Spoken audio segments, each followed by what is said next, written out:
AMM technology চ্যানেলের পক্ষ থেকে আপনাদেরকে স্বাগতম।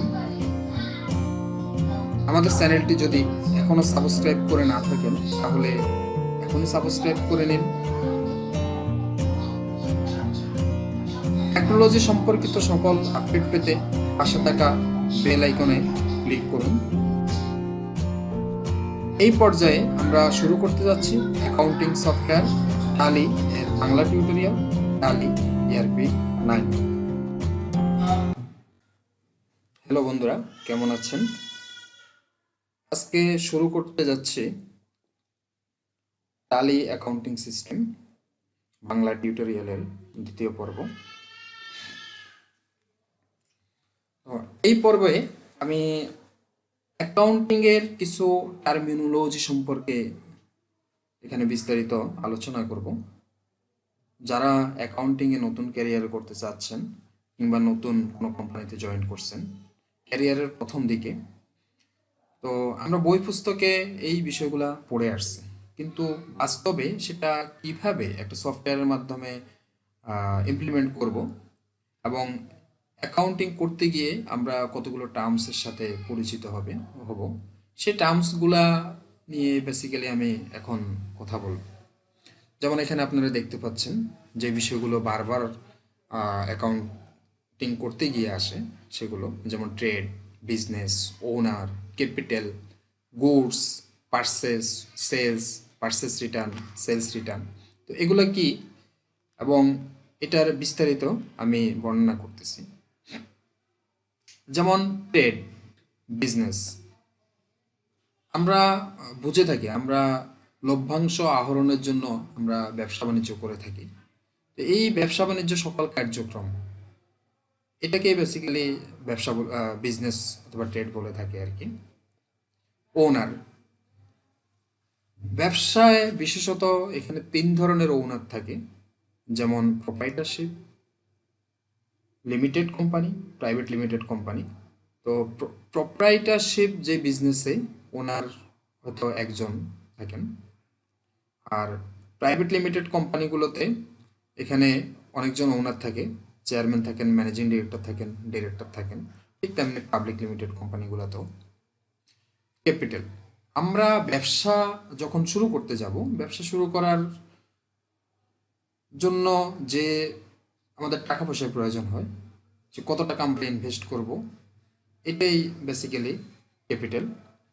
গুডস, আমরা যখন ব্যবসা করতে যাব অবশ্যই আমরা বিভিন্ন পণ্য নিয়ে ব্যবসা করব, আমরা বিভিন্ন ধরনের পণ্য সেল করব, কিনবো, বিক্রি করব, এই পণ্যগুলোই বেসিক্যালি গুডস। যেমন আমি কাপড়ের ব্যবসা শুরু করতে যাচ্ছি, তাহলে কাপড়টা আমার গুডস। আমি কোনো একটা মেশিনারিজের ব্যবসা শুরু করতে যাচ্ছি, আমার যে মেশিনারিজগুলো থাকবে যেগুলো আমি বিক্রি করব সেগুলোই আমার গুডস।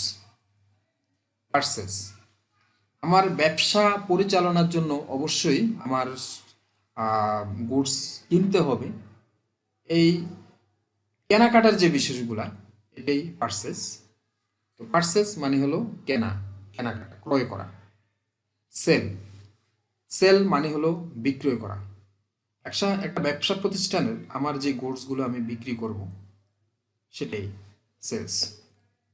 পারচেস রিটার্ন, আমি হয়তো একটা প্রোডাক্ট আমি কিনলাম, কেনার পরে এই প্রোডাক্টটা অনেকদিন আমার স্টকে পড়ে আছে, সেটা বিক্রয় হচ্ছে না, অথবা কোনো ধরনের প্রবলেম থাকতে পারে।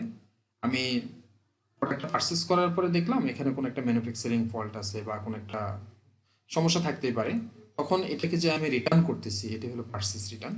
এই সমস্ত টার্মসগুলো আপনি যখন সফটওয়্যার ইউজ করবেন এবং বাস্তব অ্যাকাউন্টিং করবেন তখন আপনি এই বিষয়গুলো পেয়ে থাকবেন। সেলস রিটার্ন, এমনি আমি যখন একটা জিনিস বিক্রি করব, কাস্টমার আমাকে এটা রিটার্ন করলো, তো এটাকে আমরা সেলস রিটার্ন বলে থাকি। আরো কিছু টার্মিনোলজি আমি এখানে আমি দেখতে পাচ্ছি, যেমন স্টক, ক্রেডিটর্স, ডেটর্স, লাইবিলিটিস। লাইবিলিটিসকে আবার দুটো ভাগে ভাগ করা হয়েছে, লং টার্ম লাইবিলিটিস অথবা fixed liabilities, short term liabilities অথবা কারেন্ট লাইবিলিটিস। অ্যাসেটস, অ্যাসেটসকে আবার দুই ভাগে ভাগ করেছে, fixed assets, current assets. Expense, এক্সপেন্সটাকেও দুই ভাগে ভাগ করা হয়েছে, ডাইরেক্ট এক্সপেন্স, ইনডাইরেক্ট এক্সপেন্স। এখন আমি আসবো স্টক নিয়ে কিছু কথা বলবো। আমি যখন একটা ব্যবসা পরিচালনা করব তখন অবশ্যই আমি আমার পণ্য কিনব। পণ্য ক্রয় করার পরে এই যে পণ্যগুলা আমার বিক্রয়ের জন্য আমার দোকানের গোডাউনে রাখলাম, দোকানে রাখলাম, শোরুমে রেখে দিলাম, এই এটাকে বলে স্টক। আমার পণ্যগুলাকে স্টোরিং করা, প্রোডাক্টগুলোকে স্টোরিং করা, এটাই হলো আমার স্টক। ক্রেডিটর্স, ক্রেডিটর্স মানে হলো পাওনাদার, যে আমি কার কাছ থেকে কত টাকা পাওনা থাকলাম, যে আমি বাকিতে সেল করলাম, বাকিতে সেল করার পরে আমার যে টাকাটা পাওনা আছে এরাই আমার ক্রেডিটর্স। ডেটর্স, ডেটর্স হলো ক্রেডিটর্সের ঠিক উল্টোটা। একটা হলো পাওনাদার আর একটা হলো দেনাদার। ডেটর্সটা হলো দেনাদার, যে আমি পণ্য ক্রয় করেছি, পণ্য ক্রয় করার পরে যে পণ্যগুলার টাকা পয়সা আমার বাকি আছে, তো আমি কাকে কাকে কত টাকা দেনা আছে, কোন কোন পারপাসে, যে এই দেনাটাই হলো দেনাদার। লাইবিলিটিস, লাইবিলিটিস মানে হলো দায়, তার মানে হলো দেনা। এই লাইবিলিটিস গুলো আবার দুই ভাগে ভাগ করা হয়েছে, long term liabilities, fixed liabilities. তো লং টার্ম যে লাইবিলিটিসটা সেটা হলো আমার যে লাইবিলিটিস গুলো 1 বছরের মাধ্যমে আমার দিতে হবে না, বা 1 বছরের জন্য কোনো ধরনের আমার ডিউরেশনের জন্য আমি এই লাইবিলিটিসগুলো নিয়েছি, সেটা হলো fixed liabilities. Short term liabilities অথবা কারেন্ট লাইবিলিটিস, যে 1 বছরের ভিতরে আমার এই লাইবিলিটিসগুলো আমার দিতে হবে, আমার এই দায়গুলো পরিশোধ করতে হবে, সেটা হলো শর্ট টার্ম লাইবিলিটিস। অ্যাসেটস, অ্যাসেটসের ক্ষেত্রেও একটা আছে ফিক্সড অ্যাসেটস আর একটা হলো কারেন্ট অ্যাসেটস। ফিক্সড অ্যাসেট বলতে আমার ব্যবসা বাণিজ্যের জন্য যে অ্যাসেটসগুলো আমি করেছি সেটাই হলো আমার ফিক্সড অ্যাসেট। যেমন আমার একটা ব্যবসা বাণিজ্য শুরু করার জন্য আমার অফিস লাগবে, আমি অফিস পারচেস করেছি, অফিসের জন্য আমার হয়তো ডেকোরেশন লাগবে, আমি ডেকোরেশন পারচেস করেছি। আমার অফিস রুমটাকে সাজানোর জন্য আমি হয়তো এটাকে ডেকোরেট করেছি। এই যে ডেকোরেটগুলো, এগুলো হলো আমার ফিক্সড অ্যাসেট। আমি মেশিনারিজ পারচেস করেছি, আমি কম্পিউটার পারচেস করেছি, এগুলো হলো আমার ফিক্সড অ্যাসেট।